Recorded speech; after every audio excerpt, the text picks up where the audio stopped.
tenemos una actividad muy especial. Hoy es una mañana de ungimiento ministerial.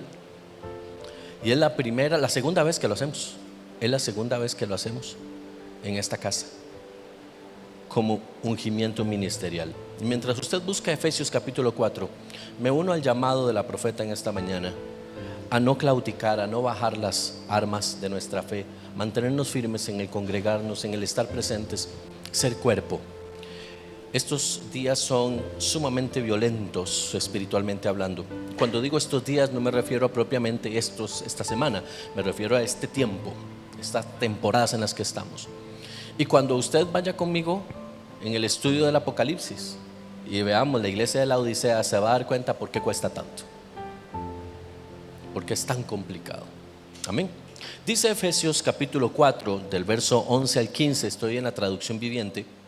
Ahora bien, Cristo dio a los siguientes dones a la iglesia: los apóstoles, los profetas, los evangelistas y los pastores y maestros. Ellos tienen la responsabilidad de preparar al pueblo de Dios para que lleve a cabo la obra de Dios y edifique la iglesia, es decir, el cuerpo de Cristo. Ese proceso continuará hasta que todos alcancemos tal unidad en nuestra fe y conocimiento del Hijo de Dios que seamos maduros en el Señor, es decir, hasta que lleguemos a la plena y completa medida de Cristo. Entonces ya no seremos inmaduros como los niños, no seremos arrastrados de un lado a otro ni empujados por cualquier corriente de nuevas enseñanzas. No nos dejaremos llevar por personas que intenten engañarnos con mentiras tan hábiles que parezcan la verdad. En cambio, hablaremos la verdad con amor, y así creceremos en todo sentido hasta parecernos más y más a Cristo, quien es la cabeza de su cuerpo, que es la iglesia. Amado Dios, ponemos en tus manos la palabra de este día. Que tu Espíritu Santo traiga revelación a nuestro corazón y la sabiduría necesaria para que nuestro entendimiento sea ensanchado y tengamos esa oportunidad de crecer en el conocimiento de tu palabra, en el nombre de Jesús. Amén. Hay varias cosas importantes que quiero mencionar, y me gustó esta traducción porque es sumamente clara sobre la función de los distintos ministerios de la iglesia. Los ministerios que están acá son los que hemos visto establecidos en el tabernáculo en las enseñanzas de los miércoles. Estos 5 ministerios: apóstol, profeta, evangelista, pastor y maestro. Estos 5 ministerios son los que Cristo depositó, entregó en manos de los hombres, precisamente para que se vuelvan el fundamento de la iglesia. Esto no es una situación temporal, sino es atemporal, es decir, no se mide a nivel de tiempo. No es que esto era solo para la iglesia del primer siglo y ahí queda. Esto es una función, es un don de Dios. Diga conmigo, es un don de Dios. Claramente dice: Cristo dio los siguientes dones a la iglesia. Escuche bien esto, dice a la iglesia, no dice a los discípulos, dice a la iglesia. Y cuando habla de la iglesia, habla del cuerpo de Cristo y habla con una proyección futura. No habla de la iglesia, porque vamos a ver, Cristo no instituyó una iglesia específicamente. Dejó a sus discípulos, a sus apóstoles, con la misión de establecer una iglesia, pero Él no dejó una iglesia establecida. Eso le tocaba a sus discípulos. Entonces, estos dones fueron entregados a sus discípulos y a la iglesia para caminar y perpetuar el evangelio. Y aquí está claramente cuál es la idea de esto: preparar al pueblo para que lleve a cabo la obra de Dios. Hoy es muy fácil encontrar ministros del evangelio, aunque parezca tal vez contradictorio. En este país bendecido por Dios, usted levanta una piedra y encuentra una iglesia, mínimo un pastor. Lo mínimo es un pastor. Y profetas se encuentra a 2 por 1, de esos hay más. Sí, porque ahora alguien tuvo un sueño y ya es profeta. ¿Sí? Porque no han sido enseñados en el oficio, en lo que esto significa. Pero bueno, ese no es el tema. Muchas personas hoy han desviado el llamado, han desviado el don de Dios y lo han convertido en la oportunidad para tener ellos un negocio personal. Hoy muchas iglesias son casi como una pyme, son como una pequeña y mediana empresa, solo que no tributa, pero que tiene todas las características porque recibe dineros y crece el dueño de la empresa, pero los empleados no. como que la bendición viene solo para un lado. Y no le estoy descubriendo el agua tibia, le estoy mostrando la realidad de lo que hoy muchos llaman el Evangelio de Cristo, que no es el Evangelio de Cristo. La razón de ser de estos dones, que son dones espirituales y son llamados por el Espíritu Santo, la edificación del cuerpo de Cristo, es para que el reino de los cielos sea extendido, para que la labor del reino sea impartida por el mundo entero. Dice, y este proceso en el verso 3 es muy claro, continuará hasta que todos alcancemos tal unidad en nuestra fe y conocimiento del Hijo de Dios, que seamos maduros en el Señor. Oiga esto. Vuelva a ver a su lado a ver si tiene cara de maduro. No de plátano maduro, no, de maduro. Persona madura. Vuelva a ver esos ojillos. Ay, las mamás vuelven a ver a los chiquillos y dicen, la esposa vuelve a ver al esposo y viceversa. Yo me vuelvo a ver a mí mismo y digo,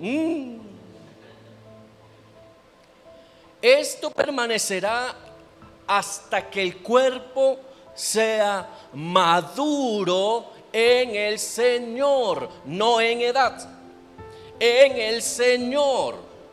Y si hay algo que es hoy difícil de encontrar, es cristianos maduros en el Señor. Es muy fácil encontrar cristianos resentibles, cristianos que no los puedes volver a ver porque ya, y ahora, ¿quién podrá ayudarme? Y usted les dice algo, inmediatamente se les cae el castillo en naipes que tienen por evangelio. Me voy de este lugar porque aquí no hay amor de Dios. Excelente, gloria a Dios. ¿Qué es lo que pasa con esto? Cuando un líder en una iglesia pierde el norte y deja de comprender el motivo de su llamado, comenzamos a generar una iglesia frágil, una iglesia incapaz de soportar los malos tiempos. Comenzamos a generar una iglesia incapaz de soportar el tiempo de la prueba, una iglesia emocional, una iglesia incapaz de asumir responsabilidades del reino, porque es una iglesia que vive pensando en sí misma igual que un niño. Si usted ha tenido niños, se da cuenta de que de cierta edad, o al menos esperamos que sea así, de cierta edad para abajo, solo piensan en ellos. Y cuando usted llega del trabajo, lo reciben y no le dicen, papito, me hiciste falta. Te dicen, ¿qué me trajo? Es así. A mí ya me pasó 3 veces, me sigue pasando. Cada vez que llegamos a la casa le vuelven a ver a uno las manos y uno les hace así como en las corridas, ¡ole! O sea, este es tu regalo. ¿Qué más quiere? Porque los niños creen que son el centro del universo, que los papás giran en torno a ellos y que todo lo que los papás hacen es para ellos, sin importar la edad que tengan. Esto pasa con la iglesia cuando no ha entendido el principio de la madurez. Creemos que el evangelio es para nosotros. Y cuando yo adquiero madurez en Cristo, me doy por enterado de que este evangelio ya no es solo para mí, sino que es para llevarlo allá afuera, para entregarlo en las manos de alguien que necesita conocer a un redentor, que necesita conocer a un Cristo Salvador. Ya yo tengo demasiado conocimiento de Dios. Ya yo sé muchas cosas de la iglesia. Ya yo sé hablar en lenguas y ya hasta le hablo en 3 lenguas diferentes. Aleluya. Ya yo sé de la palabra. Ya yo conozco las alabanzas. Ya no las tengo que ver ahí en la pantalla porque ya me las sé de memoria. Ya subí de nivel. Pero se me olvida que la facultad que nos entrega el Señor como ministros es para que el cuerpo de Cristo crezca, no para que crezca el ministro de Dios. Dios me llamó a mi pastor para servir, no para que usted me sirva. Pero lo llamó a usted como hijo de Dios, no para que se sirva, sino para que sirva. Todos nosotros tenemos una función en el cuerpo. Todos nosotros tenemos algo que hacer en el cuerpo. Y dimensionar y entender el por qué estamos aquí es la razón por la cual Cristo murió en la cruz del Calvario. Murió para que tú y yo hagamos lo que Él nos llamó a hacer. Hay una responsabilidad y Él entregó dones específicos a algunas personas. No todos son apóstoles, dice la palabra. No todos son profetas. No todos son maestros. Hablando del cuerpo de Cristo, no todos son manos, no todos son cabeza, no todos son pie. Pero todos tenemos una función. El problema es que el sistema religioso nos ha enseñado a nosotros que somos tan dependientes e incapaces que necesitamos que Dios nos dé evangelio por cucharaditas, todavía hasta el día de hoy. Somos ovejas del Señor. ¿Cuántos han escuchado eso? Y nos dan duro con esa palabra. Tú eres una oveja del Señor y necesitas un pastor. Aleluya, gloria a Dios. Vea por dónde va la historia. Tú eres una oveja que no te vales por ti misma. Tú necesitas un pastor.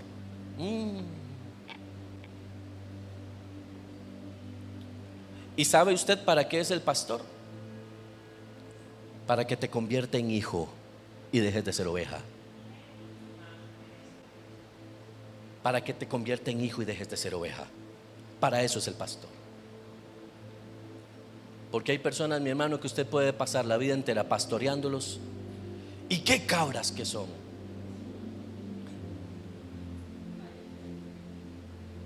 Usted sabe que es un cabrón. Es un cabro grande. Aleluya. Es esa gente que no se deja pastorear. Pero no se deja pastorear porque es demasiado intensa en sus emociones. Es que yo soy así, me tienen que entender. No, yo no tengo que entenderlo a usted. Usted me tiene que entender a mí. No, usted me tiene que entender a mí. Y empezamos a darnos ahí. Los dos cabrones se empiezan a dar. ¿Sí me está entendiendo, verdad? No estoy diciendo una mala palabra, ¿verdad que no? Que es un cabrón grande, ¿verdad? Entonces dos cabros grandes se empiezan a dar entre ellos. Aleluya. ¿Y a qué llegan? ¿Para qué estos dos cabros se empiezan a dar entre ellos? ¿Para ver quién manda? ¿Es eso lo que dice la palabra? No es eso lo que enseña la palabra. Hoy vamos a hablar sobre la quinta nominación que hace el texto en el verso 11. Es el ministerio, y voy a decir esto con mucho cuidado, pero es a lo que el Espíritu me ha llevado a un convencimiento. Es el ministerio más importante de toda la iglesia, por encima del maestro, de los pastores, por encima de los apóstoles y profetas, por encima de los evangelistas. El magisterio, el maestro, es el llamado más importante de la iglesia. Y le voy a explicar por qué. Porque usted puede ir a una iglesia en cualquier lugar del mundo y puede que no haya un apóstol en esa iglesia. Puede que no exista un profeta. Puede que esa iglesia no tenga un evangelista. Es más, puede encontrar que en esa iglesia no hay un pastor nombrado tampoco, pero hay un maestro. Hay alguien que enseña la palabra y ese es un maestro.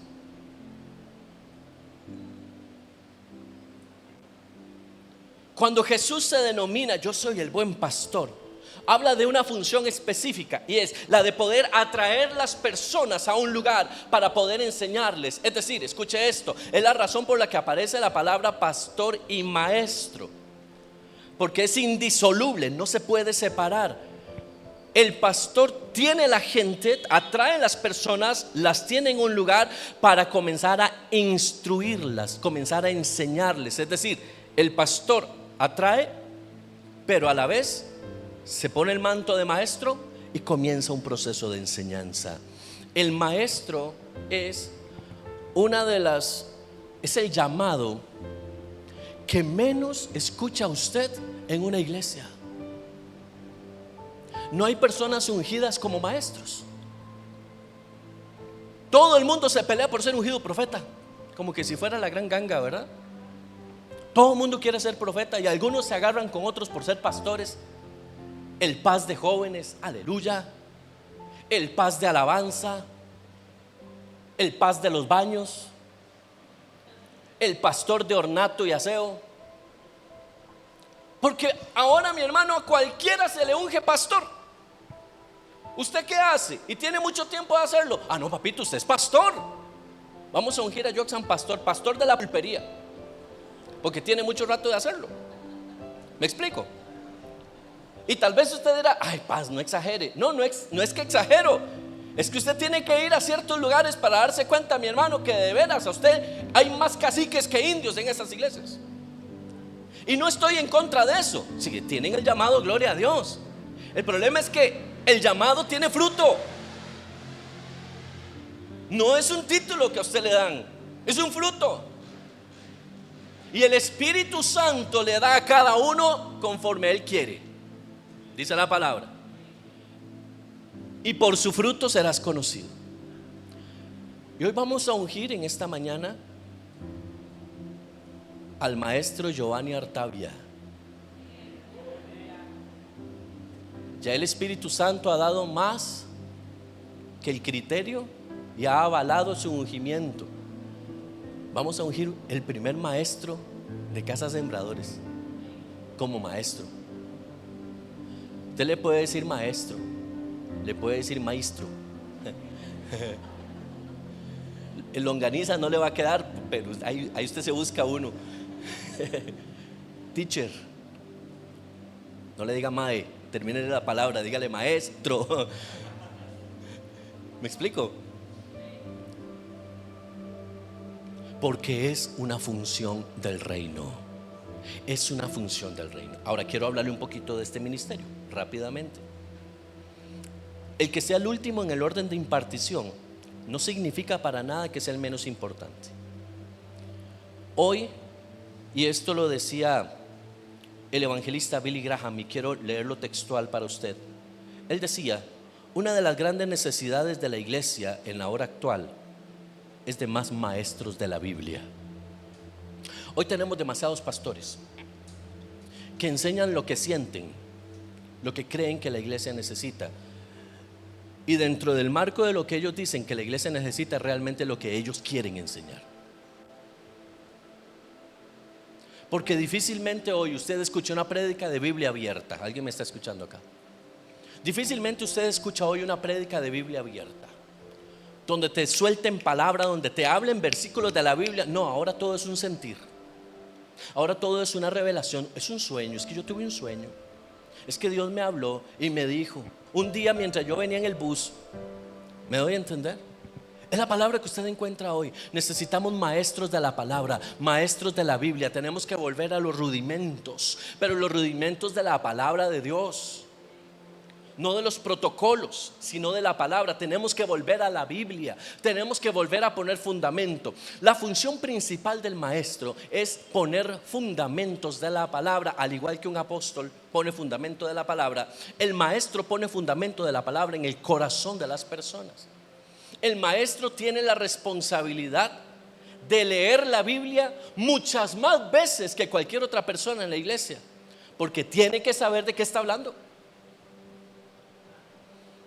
Un maestro de la palabra no puede irse a internet a buscar una revista y de la revista encontré algo que me gustó y de eso predico.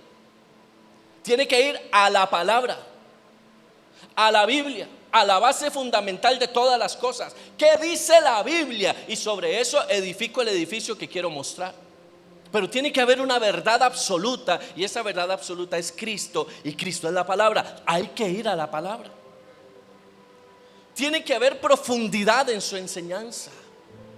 Hoy usted va a encontrar muchas personas que, y rescato comillas, enseñan, pero lo que enseñan es psicología, cosas para hacer sentir bien a la gente, para mantenerlos ahí emocionalmente al día, pero no enseñan la cruz de Cristo, no enseñan el proceso de arrepentimiento, no enseñan lo que significa ser un verdadero hijo de Dios. ¿Por qué? Porque no hay eso en sus corazones. Un maestro es una persona que tiene la mayor responsabilidad en su enseñanza. Y quiero dar un ejemplo con la enseñanza secular. ¿Recuerda usted nuestros maestros de primaria? Yo me acuerdo de mi maestra de primaria, le guardo gran cariño, enorme cariño. Qué paciencia de señora. Pero ellos nos enseñaban y se metían donde no debían con nosotros. Porque nos enseñaban no solo la A, la B, la C y el 1 más 1 y el 2 por 2. Nos enseñaban a ser buenas personas. Nos enseñaban modales. Nos enseñaban valores morales. Cuando el niño hacía algo malo y mandaban a llamar al papá, se metían donde nadie les dijo que se tenían que meter. ¿Cuántos reciben eso? Eran ese tipo de maestros que se daban por sus estudiantes. Se preparaban a conciencia, buscaban estrategias. Hoy usted encuentra muchos maestros que lastimosamente, para muestra un botón, la educación está bastante deteriorada. Yo me llevé algunas decepciones en el colegio donde está mi hija, porque cuando uno iba a las reuniones de padres decía: y este muchacho es profesor. Y no porque ponga en duda que sepa su materia, sino porque estoy hablando de su profesión.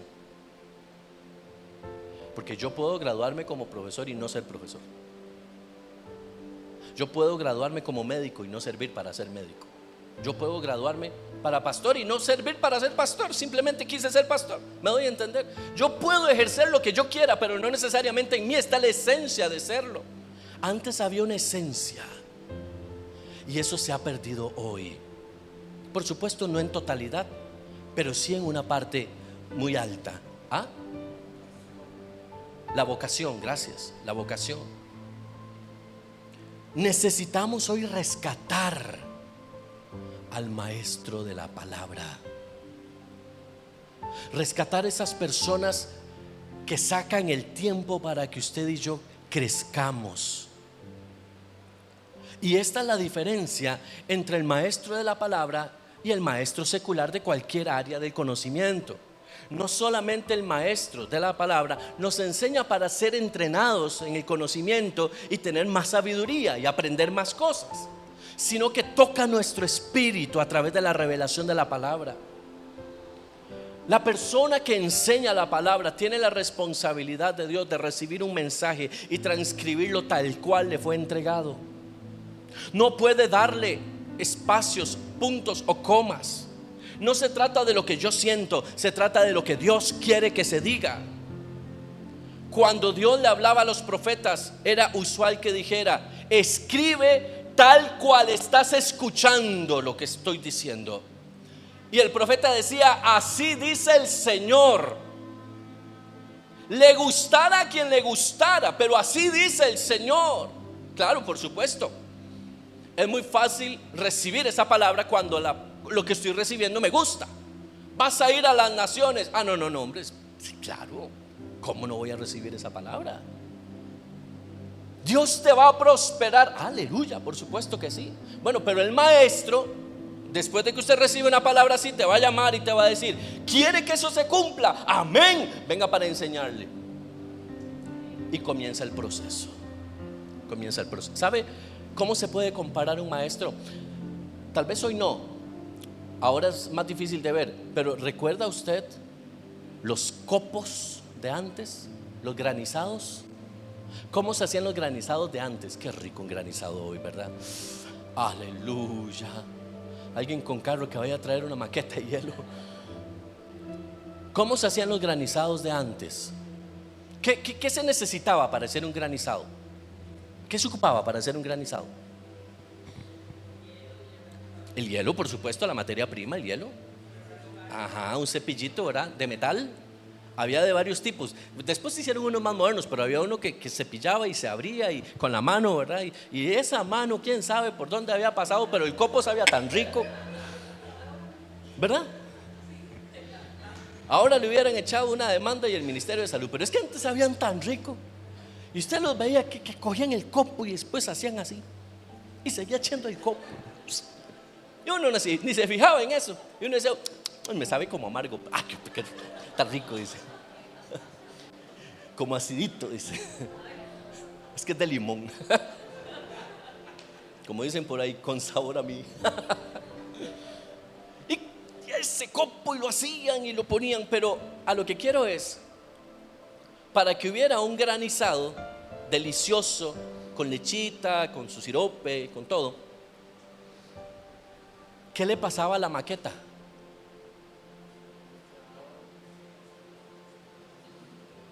Había un proceso de violencia. Tú y yo somos la maqueta,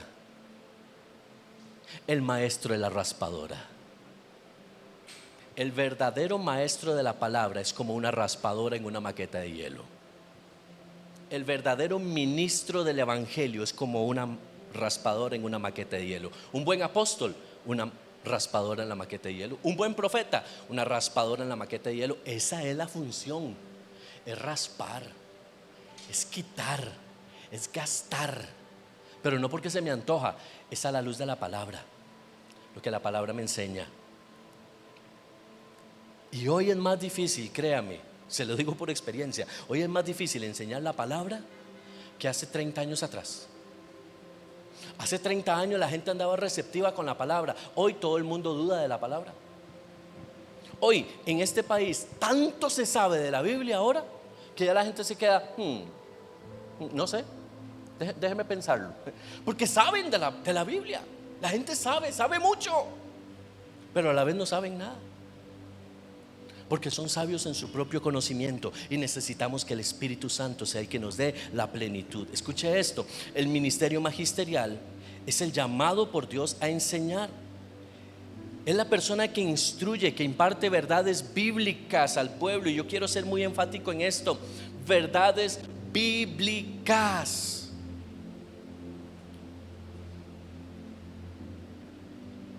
Un maestro de la palabra ha sido capacitado con una unción de enseñanza para poder edificar el cuerpo y llevarlo a la madurez.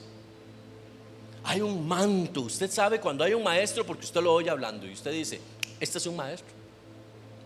Este es un maestro. Es que tiene todas las pintas. Por todo lado que lo mire, es un maestro. En Juan capítulo 3 usted va a encontrar cómo Jesús es buscado por un hombre llamado Nicodemo, uno de los principales fariseos del Sanedrín, uno de los principales fariseos del concilio judío. Y usted va a ver esta conversación profunda que tienen Jesús y Nicodemo. Pero lo más importante y quizá lo más llamativo, aun cuando todo el contexto es importante, es cómo el fariseo le habla a Jesús. Y usa una palabra en hebreo y le dice rabí. No le dice Jesús, le dice rabí.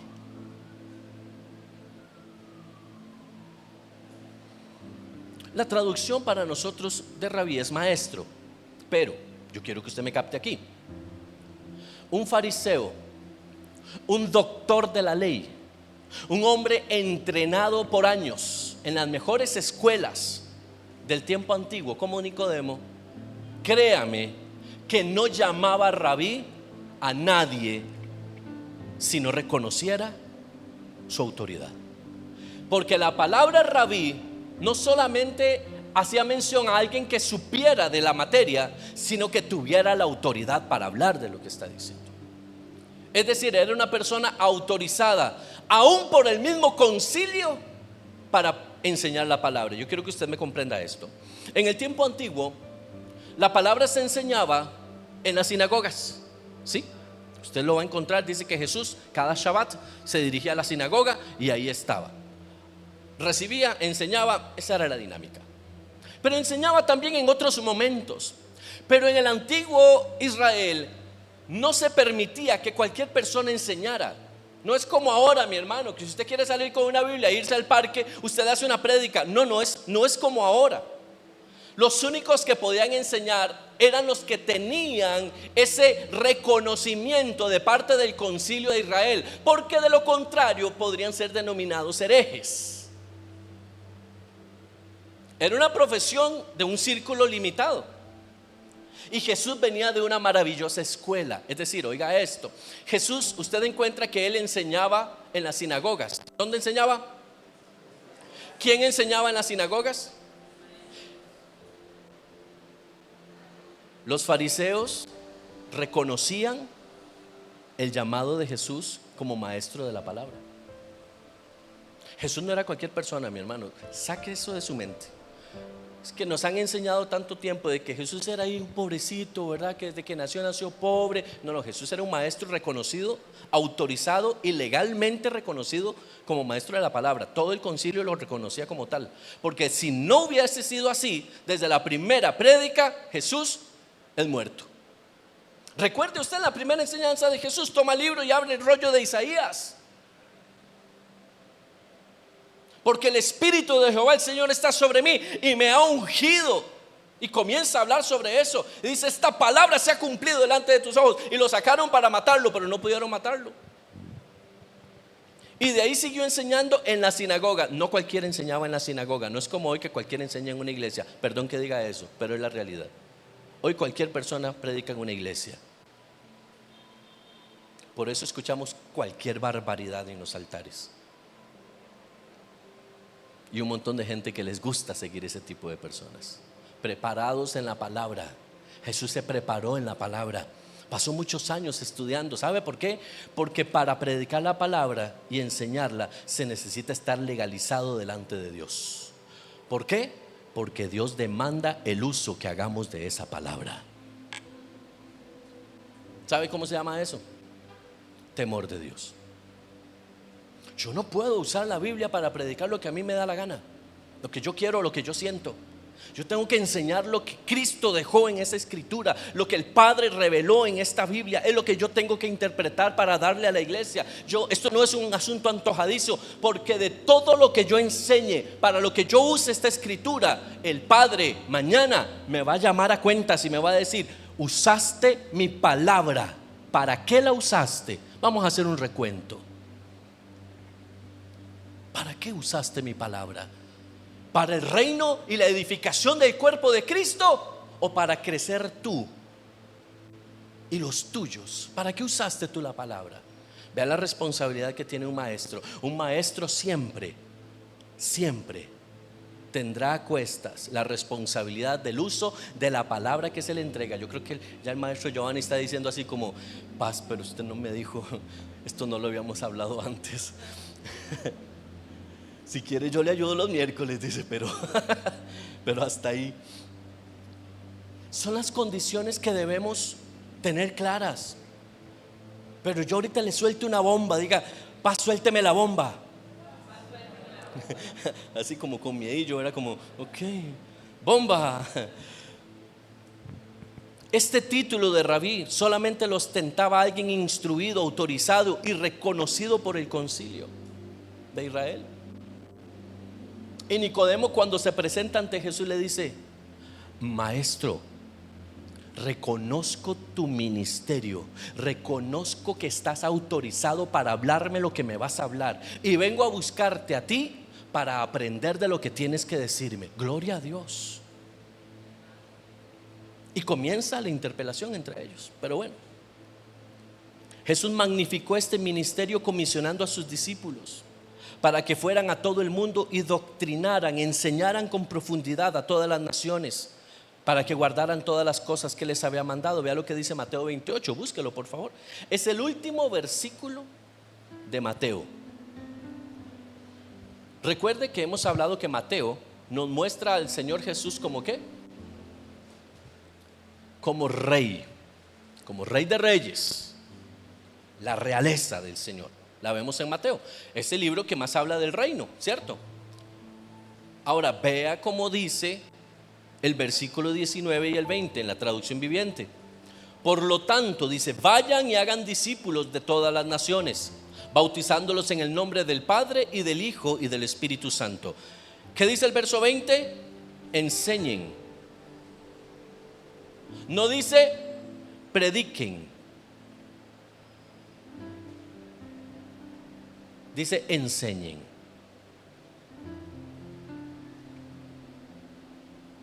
¿Cuál es la labor? Enseñar. ¿Sabe qué es predicar? Es estar en un lugar, soltar una palabra e irse. Eso es una prédica. ¿Qué es enseñar? Es estar ahí un día, 2 días, 3 días, los días que sean necesarios hasta que el mensaje sea recibido en la forma correcta. Por eso no todos enseñan, es más fácil predicar. Decían por ahí, es más fácil tirarle una piedra al avispero y salir corriendo que vivir en la casa donde estaba el avispero. ¿Cierto? Hay muchos predicadores itinerantes que les gusta eso. Invíteme a su iglesia y yo les llevo una palabra del Señor y le hacen un avispero, mi hermano. Claro, ellos salen y se van con la ofrenda. Y después, ¿quién apaga el fuego de la iglesia? ¿Quién recoge los despojos? ¿Me doy a entender?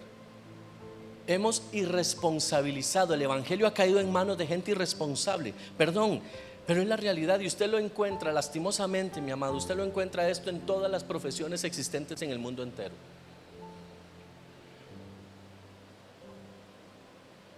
Usted ve maestros muy buenos, secularmente hablando. Usted ve políticos muy buenos, pero usted ve otros que usted dice: Jesús de la gloria, agárrame confesado. Usted ve gerentes, usted ve personas bien hechas y bien claras, pero otros no. ¿Por qué, mi amado? Porque cualquiera estudia para algo. Y no estoy demeritando, no me entienda mal. Cualquier persona que tenga el recurso y pueda hacerlo va a estudiar para lo que quiera, pero no necesariamente, como decía el hermano Giovanni, va a tener la vocación para eso.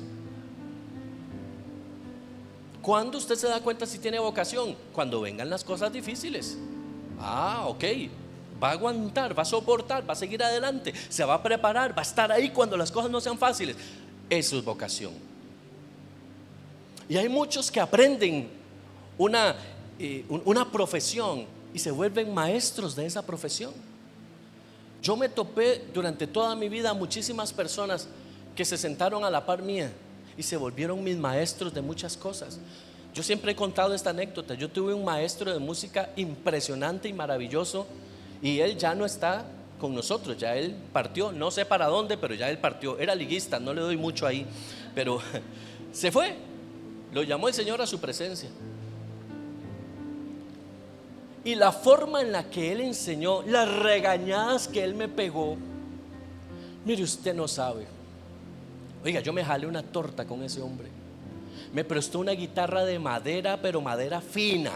Yo estaba aprendiendo a tocar guitarra. Madera fina. No era madera de palo, no, era madera fina. Pero no tenía cuerdas, estaba un poquito gastada.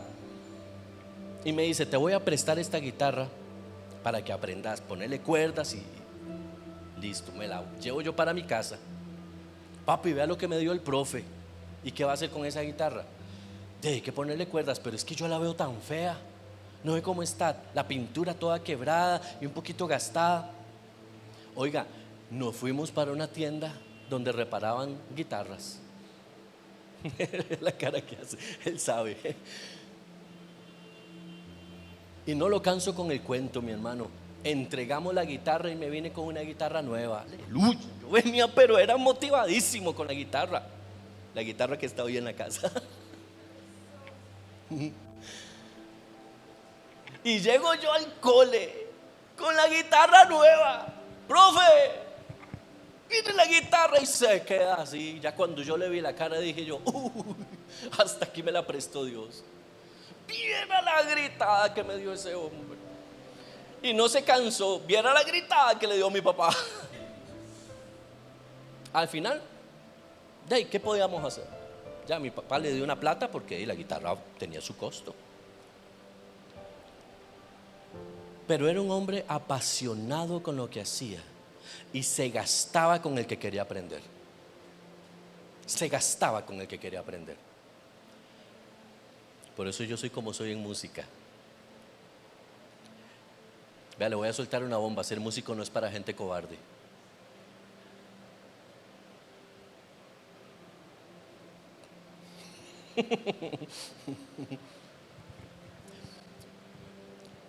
No, mi hermano.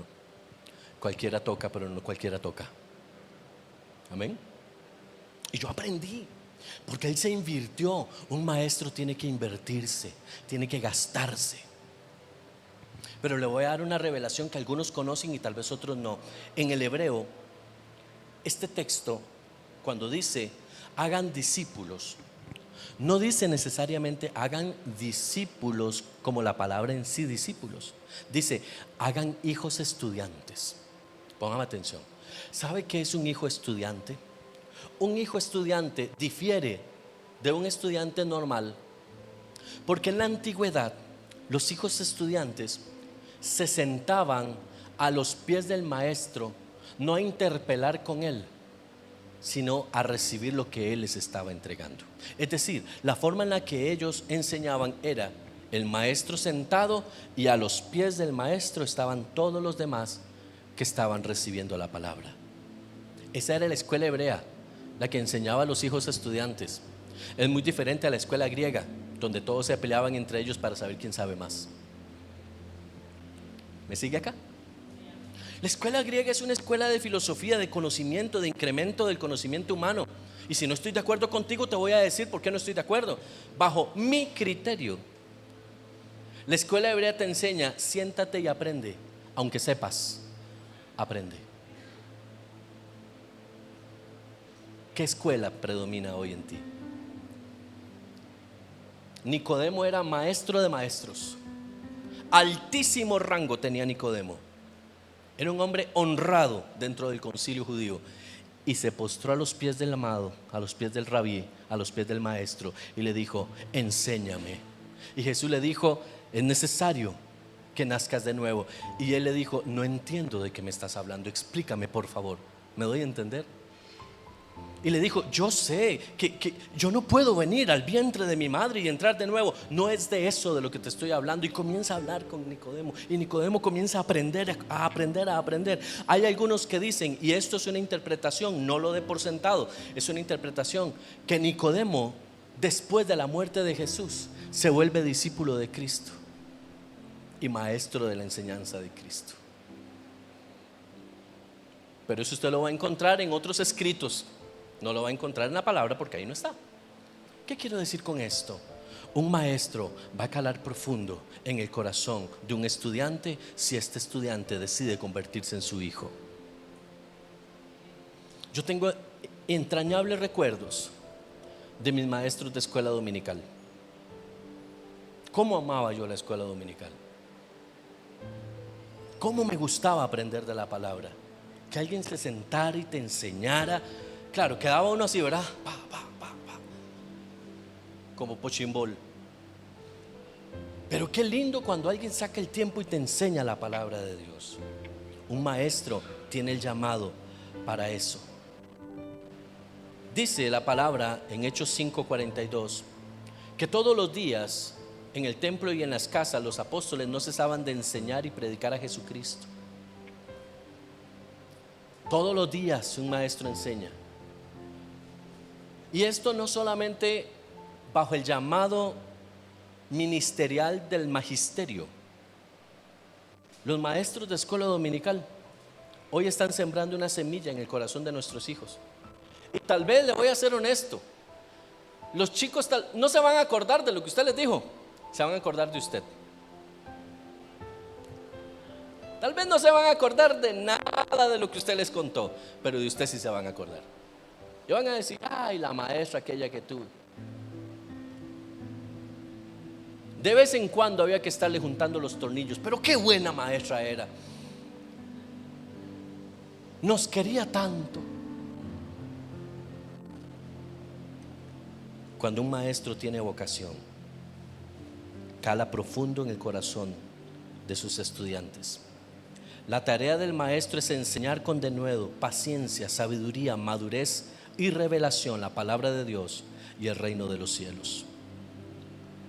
En Mateo 7:28 encontramos que Jesús enseñaba como quien tiene autoridad y no como los escribas.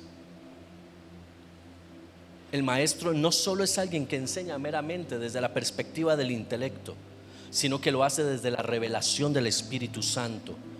Su misión específica no es dar sapiencia humana, sino sustento al Espíritu. Ahora vea lo que dice Hebreos 5:12. ¿Qué le parece si me acompaña? Hebreos 5:12, y me lo proyectan, por favor. Ya estoy terminando. Hebreos 5:12 se vuelve en alguna forma un reclamo. Y es una palabra que es enviada al seno de la escuela de enseñanza hebrea. Y dice el escritor de Hebreos: hace tanto que son creyentes que ya deberían estar enseñando a otros. En cambio, necesitan que alguien vuelva a enseñarle las cosas básicas de la palabra de Dios. Son como niños pequeños que necesitan leche y no pueden comer alimento sólido. Esa es la realidad de la iglesia de hoy a nivel mundial. Por eso es una iglesia inmadura. Todavía necesitan que alguien les enseñe cuando ya son todos ellos los que deberían estar enseñando. Y déjeme decirle algo: puede que usted no sea apóstol, puede que usted tal vez no sea llamado profeta, pero usted sí es llamado a ser maestro. Aunque no haya amenes, usted tiene llamado a ser maestro. Porque a cada persona que usted encuentra en la calle, usted le puede enseñar una verdad de Cristo. Cada persona que te habla en tu trabajo tiene la capacidad de darle una verdad de la palabra de Dios. Y cuando usted le demuestra ese conocimiento, pero además esa sabiduría, esa persona dice: ¿me puedes enseñar más? Y ya usted se volvió maestro de esa persona. Cuando alguien constantemente le está haciendo preguntitas a usted del tema de la palabra, de la Biblia, sépalo, usted es un maestro. Y Dios te está poniendo para que enseñe la verdad del evangelio, no lo que usted siente, la verdad del evangelio, aunque a esta persona le duela. Cristo no tenía problemas con el dolor cuando enseñaba, y nos enseñó a nosotros: y ustedes tampoco tengan problemas. Si quieren agradar a Dios, van a tener que hablar como yo hablé. Hoy hay un miedo enorme. Uy, es que ¿qué va a sentir la gente? Uy, es que después se van. Cada quien maneja la presión a su forma. Pero hay que enseñar la verdad, sin ser groseros, pero hay que enseñar la verdad. Hay muerte en el pecado y hay vida en Cristo. Amén. Dice Stanley Horton, decano del Departamento de Teología Bíblica de las Asambleas de Dios en Springfield, quiero citar esto: vivimos en un mundo de cambios, en donde los nuevos problemas, las nuevas interrogantes y las nuevas circunstancias hacen ciertamente necesaria la ayuda de un maestro que señale los principios de la palabra y demuestre la forma en que estos se relacionan con nuestro diario vivir. Esta sigue siendo la obra del maestro que está dotado por el Espíritu y dedicado a Cristo. Necesitamos más maestros de la palabra, menos prédicas emocionales, más maestros de la palabra, más Biblia, menos psicología. Más Biblia y menos psicología. Quiero hacerle una pregunta: ¿usted se sabe todos los libros de la Biblia? ¿Se sabe el orden?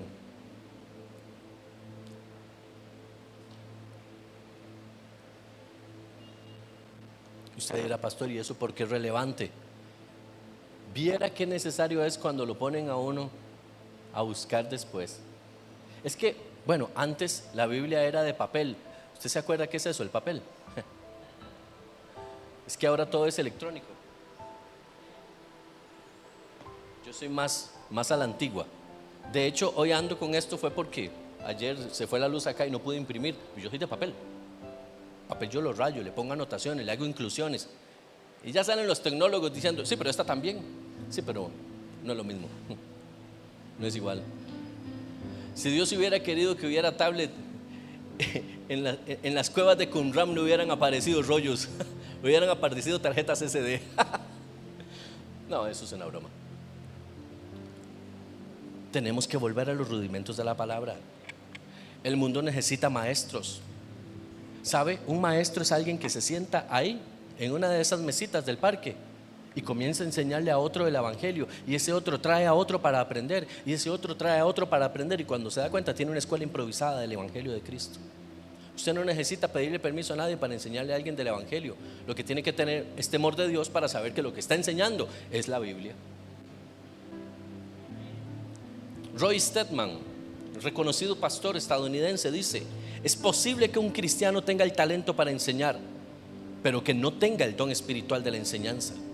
Si este fuera el caso y se le preguntara a esta persona para que fuera a enseñar en la escuela dominical, él podría dar mucha información, y conocimiento, de hecho, sobre la lección de su clase. Pero a su enseñanza le faltaría el poder de bendecir, de hacer avanzar espiritualmente a sus estudiantes. Este hecho nos ayuda a explicar el por qué muchos maestros seculares, bien calificados, no sirven como maestros de escuela dominical. Y por otra parte, cómo muchos maestros de escuela poseen, como cristianos, el don espiritual de la enseñanza y están siendo usados por Dios en clases bíblicas o incluso en la misma escuela dominical. ¿Cuál es la idea de ser maestros? Dar una verdad que transforme la vida de aquel que nos está escuchando. Calar profundo en ese corazón. Marcar esas vidas. Cada vez que usted enseña, la responsabilidad que tienes es que la verdad del evangelio sea transmitida de la forma más fiel. De lo demás se encargará el Señor. Dice la palabra, unos siembran, otros riegan, pero el crecimiento lo da el Señor. Tenemos que ser una iglesia magisterial, una iglesia de magisterio, una iglesia de enseñanza de la palabra. Y eso ha caracterizado esta casa desde su origen. Ha sido una casa de enseñanza de la palabra. Aquí no andamos emocionando personas, aquí andamos buscando que usted se vuelva maestro de la palabra. Y hasta el día de hoy Dios ha sido fiel y Dios ha sido bueno. Y hemos caminado en esa visión. Que el buen Dios del cielo te traiga la revelación de la palabra para que te conviertas en un maestro en donde quiera que tú estés. Y si tienes el llamado, que Dios despierte ese llamado en ti para que sea reconocido y traído a la luz por el Espíritu Santo. Y así como dijo de Pablo y dijo de Bernabé, sepárenmelos a ellos para la labor del ministerio que tengo reservado. Porque dice que estando ellos, libro de los Hechos, reunidos, había profetas y había maestros. Necesitamos maestros. Diga conmigo, necesitamos maestros.